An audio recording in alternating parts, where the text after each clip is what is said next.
We are now going to take a special look at how the five-year-old war in Iraq has affected the country's culture. Hadani Ditmars is joining us to talk about that from Los Angeles. She's a journalist and author of Dancing in the No-Fly Zone, a woman's journey through Iraq. Hadani, thank you so much for joining us.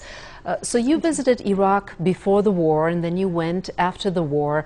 What was the most striking thing that you saw about how culture has been affected by the war?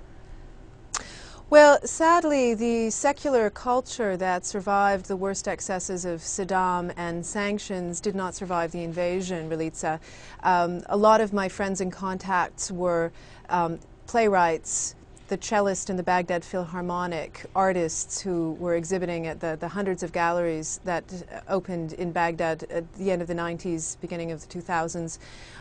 When I went back in 2003, October, instead of this sort of new liberation and freedom from censorship, in fact, what I found was a new kind of fear and a new kind of self-censorship. And when you say fear, what was the fear of? I wanted to show here a dance that you were able to perform, Makam, which is a traditional love poetry dance that you say your friends are saying that they fear performing it anymore at weddings. We'd like to show a clip of you dancing. I was dying to see that. Well, my book is called Dancing in the No-Fly Zone, but actually the video that I shot of these wonderful Makam performers. There you are. They asked me to dance. But seriously, this cannot be performed anymore. Why? Well, not in public, because there's been this terrible combination of criminal anarchy and de facto fundamentalism and Islamic militias that has replaced what was a police state, but what was a secular police state, where there were live performances going on all the time and where women had a very strong role in public life. Since the invasion and since the rewriting of the Constitution along sectarian lines and the addition of regressive Sharia law into a Constitution that had one of the most liberal family laws in the Arab world, things have changed dramatically. The cultural, the cultural world has gone into exile. And let's talk a little bit about that. You mentioned the cellist who had become a militant. Tell us about Kareem. That's his name. Oh, well, I don't think he became a militant, but Kareem was a very talented young cellist who played in the Philharmonic.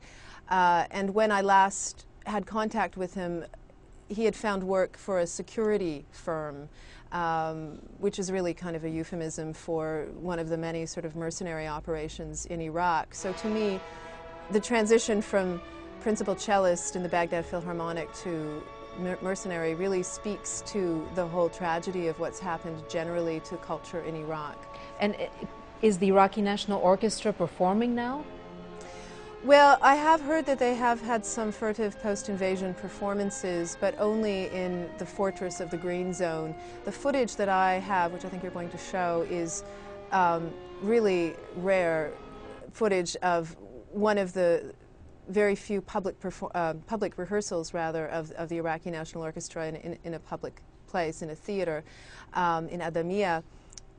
It was under armed guard, of course, which you never had before. The orchestra, shortly after this, started receiving death threats.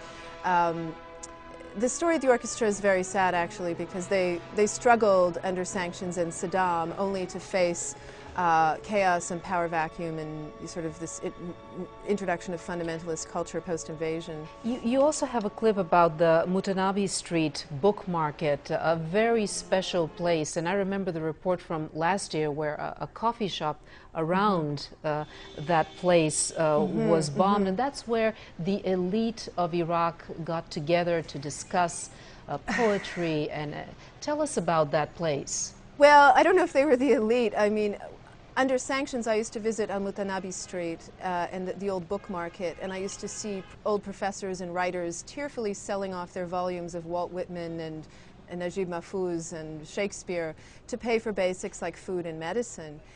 Post-invasion, I visited the Mutanabbi Street, and you did see briefly there were some books that had been banned under the old regime, but soon the power vacuum and the fear factor took over, and last year, in March of 2007, sadly, the old Poets Cafe on Mutanabbi Street, where writers and intellectuals used to come to discuss literature and politics, it was actually blown up.